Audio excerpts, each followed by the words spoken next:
सत श्री अकाल जी सारिਆਂ ਨੂੰ। मैं जगजीवन सिंह मोरिंडा डिस्ट्रिक्ट रोपड़ पंजाब तो पूरे लंगर से पहुंचया होया अंदोलन किसानी अंदोलन में जोड़ा अंदोलन काफी 2-3 महीने पूरा हो चुके आ ये शामिल होए हुए हैं 3 महीने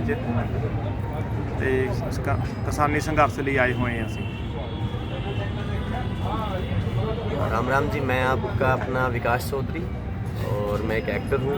और मैं बता दूँ, मैं 28 नवंबर से यहाँ पे बैठा हूँ गाजीपुर बॉर्डर पर। और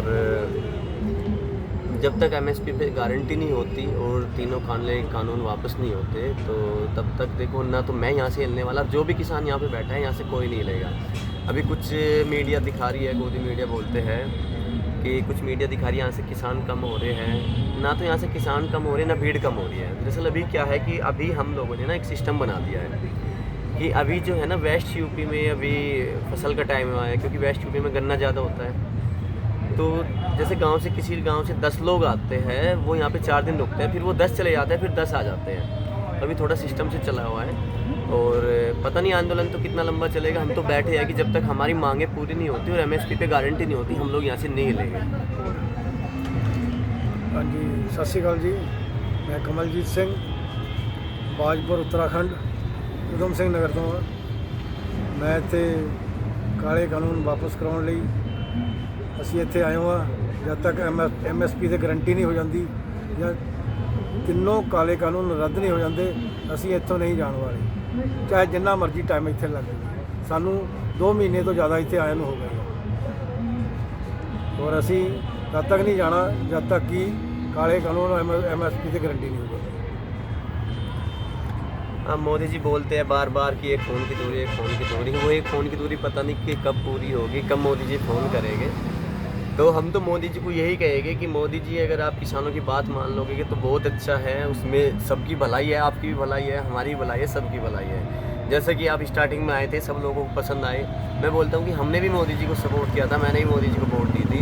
लेकिन अब मोदी जी ऐसी हरकतें कर रही है, मतलब मोदी सरकार ऐसी हरकतें कर रही है तो सब परेशान हैं। तो मोदी जी से यही विनती है हाथ जोड़ कर कि किसानों की बात मान लो, एमएसपी पे गारंटी दे दो और जो तीनों काले कानून अपने रद्द कर दो।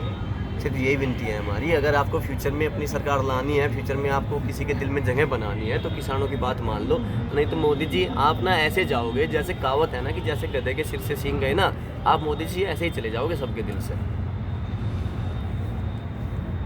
तो चौधरी साहब, जैसे आप एक बड़े सेलिब्रिटी भी हैं, दुनिया आपको प्यार करती है, आपके सॉन्ग्स भी आते रहते हैं, आप मूवीज़ में आते रहते हो। आप कितने दिन से इस आंदोलन में हैं? मैं यहाँ पे 28 नवंबर से बैठा हूँ। तो 28 नवंबर से अगर आप हैं तो बीच बीच में आपके गाने भी आते होंगे? नहीं, दरअसल मैंने गाने शूट किए थे आंदोलन से पहले ही, तो मैं रिलीज़ नहीं किया था। मैंने सोचा था अब आंदोलन संपूर्ण हो जाएगा तब उसके बाद रिलीज़ करूँगा, लेकिन फिर सोचा कि आंदोलन तो लंबा चलना है। जो मैंने 1-2 सॉन्ग शूट किया था वो मैंने रिलीज़ किया था। उसके बाद फिर जब 28 नवंबर को यहाँ पे प्रशासन हमें उठाने के लिए आया यहाँ पे, तो 29 तारीख को फिर दिन में हमने एक गाना लिखा और वो रिकॉर्ड कराया एक दोस्त के स्टूडियो कॉल करके। हम यहीं पे थे, फिर यहीं पे हमने शूट किया, पूरी रात यहीं पे बैठ के एडिट किया और फिर यहीं पे हमने रिलीज़ किया वो गाना। अच्छा, मतलब शूटिंग भी आपने यहीं से की, आपने आंदोलन नहीं छोड़ा? आंदोलन में ही की। और वो यूट्यूब चैनल पे अलगोजा रिकॉर्ड्स के नाम से यूट्यूब चैनल है, उस पर वो गाना है। गाने का नाम है लाल किले पर इतराता तिरंगा। मैं आपको उसकी 2 लाइन बता देता हूँ कि जो लाल किले पे झूले तिरंगा हमारे दिल का जानी है, भाई अपनी किसानी बचाने खातर हमने मरने की ठानी है। तुम ये जो सैलाब देख रहे हो नहीं कोई खालिस्तानी है, फिर क्यों तुमने हम पे गद्दारी की बंदूक तानी है। जो मोदी जी बोलते हैं ना कि खालिस्तानी है, खालिस्तानी है, खालिस्तानी नहीं है कोई भी यहाँ पे। यहाँ सब सच्चे किसान बैठे हैं, सच्चे देशभक्त बैठे हैं। कि मोदी जी की तो एक जबान चलती है, कुछ भी बोल देते हैं। मोदी जी के तो जुमले हैं, कुछ भी बोलते हैं, लेकिन पूरा कुछ नहीं हुआ आज तक। मोदी जी को मैं दिल से मानता था, मोदी जी का बहुत सम्मान करता था। अगर कहीं भी कुछ बात होती थी मोदी जी के खिलाफ मैं बहस कर जाता था, लेकिन अब बिल्कुल भी वो नहीं है। मोदी जी हमारे दिल से तो, हमारी नज़रों से तो बिल्कुल गिर गए हैं। और अभी मैंने आज भी मैं बता दूं, आज भी मैंने एक गाना शूट किया है और वो 2 दिन बाद वो चैनल पे आ जाएगा अलगोजा रिकॉर्ड पर। वो भी किसानों का ही गाना है, वो मैंने यहीं पे शूट किया, यहीं पे लिखा। और स्टूडियो मैंने फ़ोन कर दिया दोस्त को, यहीं पे पास में ही स्टूडियो है, वहाँ पे जाके रिकॉर्ड कराया, शूट यहीं पे किया है मैंने वो गाना। बहुत अच्छे बाबू जी, जिदा आप देखते हैं कि लंगर की सेवा लगातार जारी है, ਮੈਂ ਪਹਿਲਾਂ ਵੀ ਦੇਖ ਰਿਹਾ ਸੀ ਤੁਸੀਂ ਲੰਗਰ ਵਿੱਚ ਬਹੁਤ ਸੇਵਾ ਕਰ ਰਹੇ ਹੋ। ਇਹ ਅਟੂਟ ਲੰਗਰ ਤੁਹਾਨੂੰ ਕੀ ਲੱਗਦਾ ਕਦ ਤੱਕ ਚੱਲੇਗਾ, ਕਾਨੂੰਨਾਂ ਤੱਕ ਜਾਂ ਇਹਦਾ ਇੱਕ ਲੰਗਰ ਤਾਂ ਗੁਰੂ ਮਹਾਰਾਜ ਨੇ ਚਲਾਏ ਹੋਏ ਆ ਤੇ ਲੰਗਰ ਨਾਲ ਸੰਗਤ ਆ। ਲੰਗਰ ਜਦ ਤੱਕ ਇਹ ਕਾਲੇ ਕਾਨੂੰਨ ਵਾਪਸ ਨਹੀਂ ਹੁੰਦੇ, ਸਾਰੇ ਕਿਸਾਨ ਅੰਦੋਲਨ 'ਚ ਬੈਠੇ ਆ, ਇਹ ਲੰਗਰ ਵੀ ਚੱਲਦੇ ਰਹਿਣਗੇ। ਸਾਰੇ ਸਾਧੂ ਸੰਤਾਂ ਦੇ ਸਾਰੇ ਲੰਗਰ ਚੱਲਦੇ ਰਹਿਣਗੇ, ਕਿਸਾਨਾਂ ਦੇ ਨਾਲ ਇੱਕ ਲੰਗਰ ਜੁੜੇ ਹੋਏ। ਇੱਕ ਬਹੁਤ ਬੜੀ ਗੱਲ ਬਾਊ ਜੀ ਸਾਹਮਣੇ ਆ ਰਹੀ ਹੈ ਕਿ ਫੰਡਿੰਗ ਬਾਹਰ ਤੋਂ ਆ ਰਹੀ ਹੈ। ਇਹ ਲੰਗਰ ਬਾਹਰ ਤੋਂ ਚਲਾਏ ਜਾ ਰਹੇ ਹੈ, ਇਹ ਵਿਦੇਸ਼ਾਂ ਦਾ ਪੈਸਾ ਆ ਰਿਹਾ ਹੈ। ਕੁਝ ਬੋਲਣਾ ਚਾਹੋਗੇ? ਇਹ ਤਾਂ ਕਹਿਣਾ ਗਲਤ ਹੈ ਜੀ। ਇੱਥੇ ਦੇ ਕਿਸਾਨ ਹੀ ਲੰਗਰ ਚਲਾ ਰਹੇ ਆ, ਇੱਥੇ ਦੀ संगत ही लंगर चला रही है। ये थोड़ा मैं बताता हूँ आपको। अब एक बात हो तो जो इंसान दिल्ली में मतलब बाहर बड़ी बड़ी सिटी में 100 गज के फ्लैट में रह रहा है, उसको क्या पता कि कहाँ पैदा हो रहा, कहाँ से क्या हो रहा है। जो इंसान एक 50 गज के कमरे में मतलब एक कमरे में रह सकता है, अपनी 10-20 हज़ार की नौकरी कर सकता है, वो लोग तो बात बता रहा है, लेकिन वो तो गाड़ी में घूम रहा है, वो कोट पहन रहा है। लेकिन जो इंसान पैदा कर रहा है, सब कुछ कर रहा है, वो कोट नहीं पहन सकता, वो गाड़ी में नहीं घूम सकता, उसके पास पैसा नहीं है।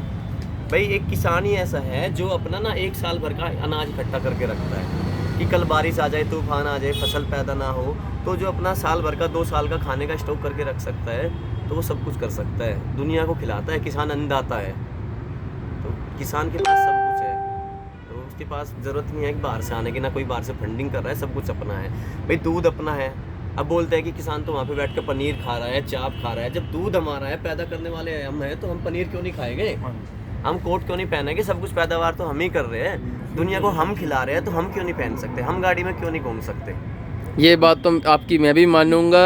एक धागा भी खेत में उगता है, एक दाना भी खेत में उगता है। दूं कि चींटी से लेके ना हाथी तक अन्न को खाता है।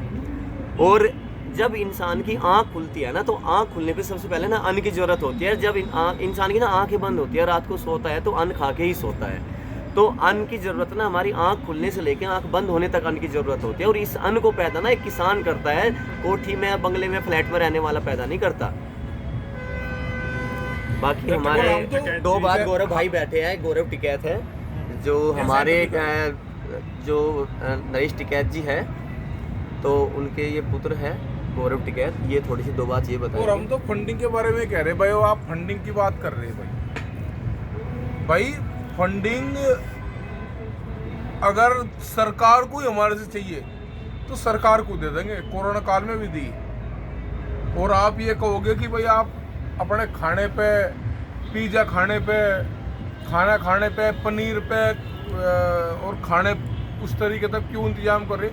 तो हम तो करेंगे जी अपना इंतजाम, हम अपने आप जाते हैं उस चीज़ को।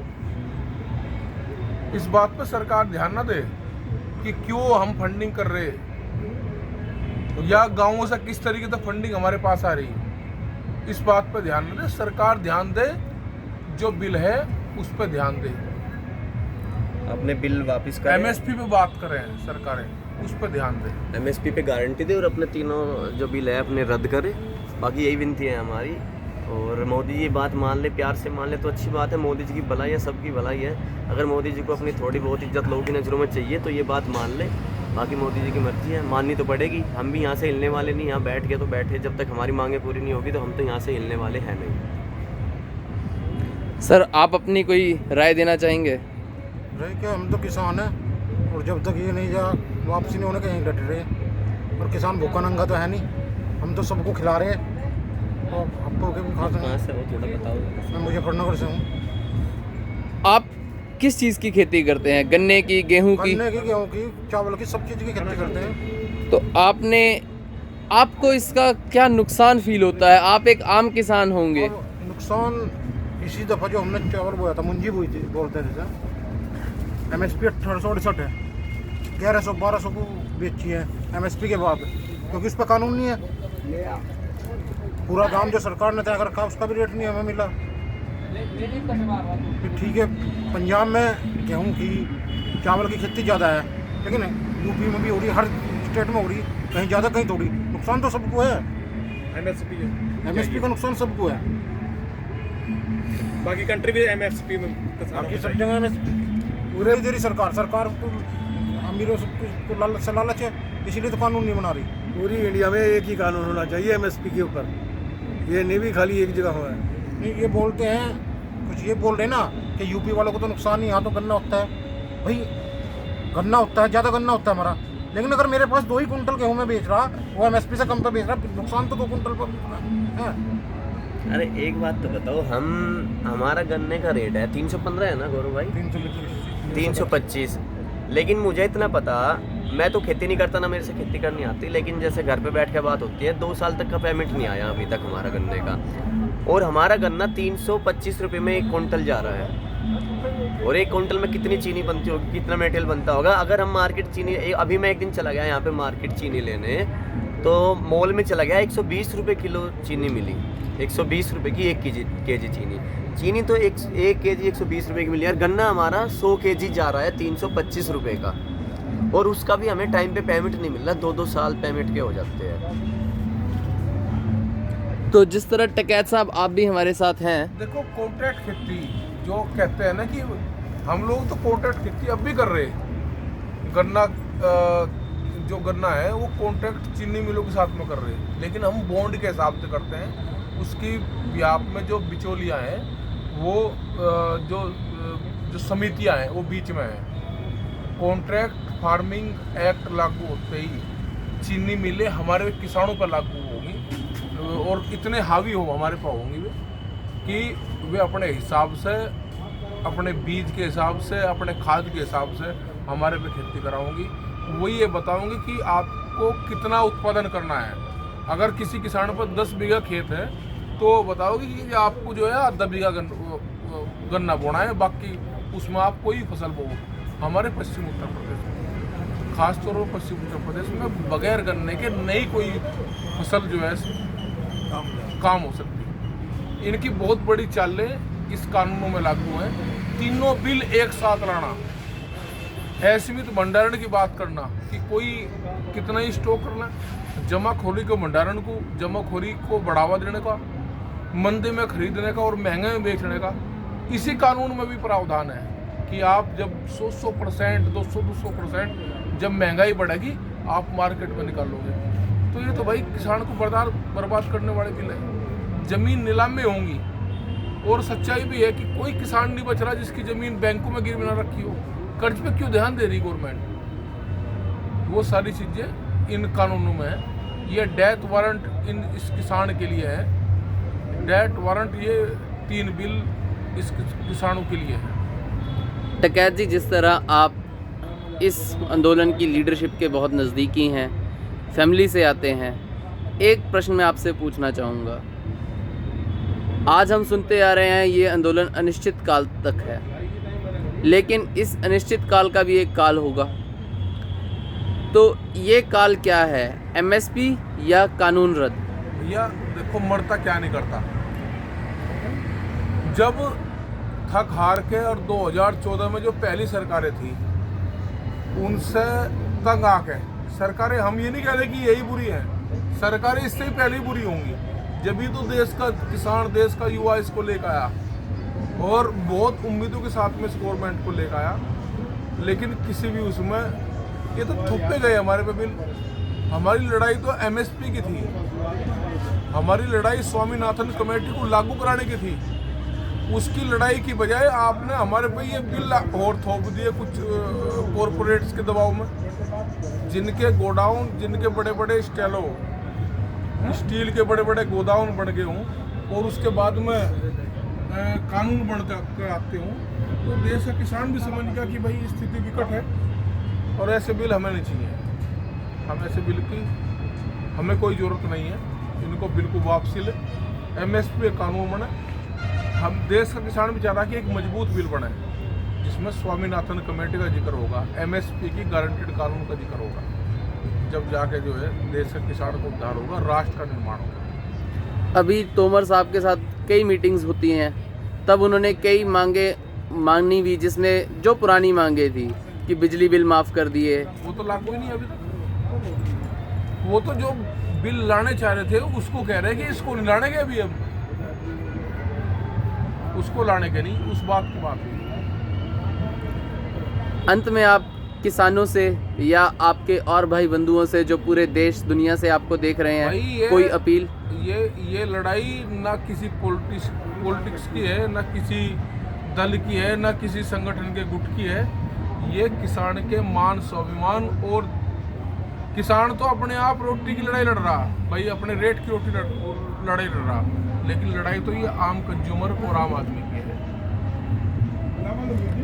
धन्यवाद डकैत जी, धन्यवाद आप सभी का जिन्होंने बहुत विनम्रता से अपनी विचारधाराओं को रखा। आपका बहुत बहुत धन्यवाद।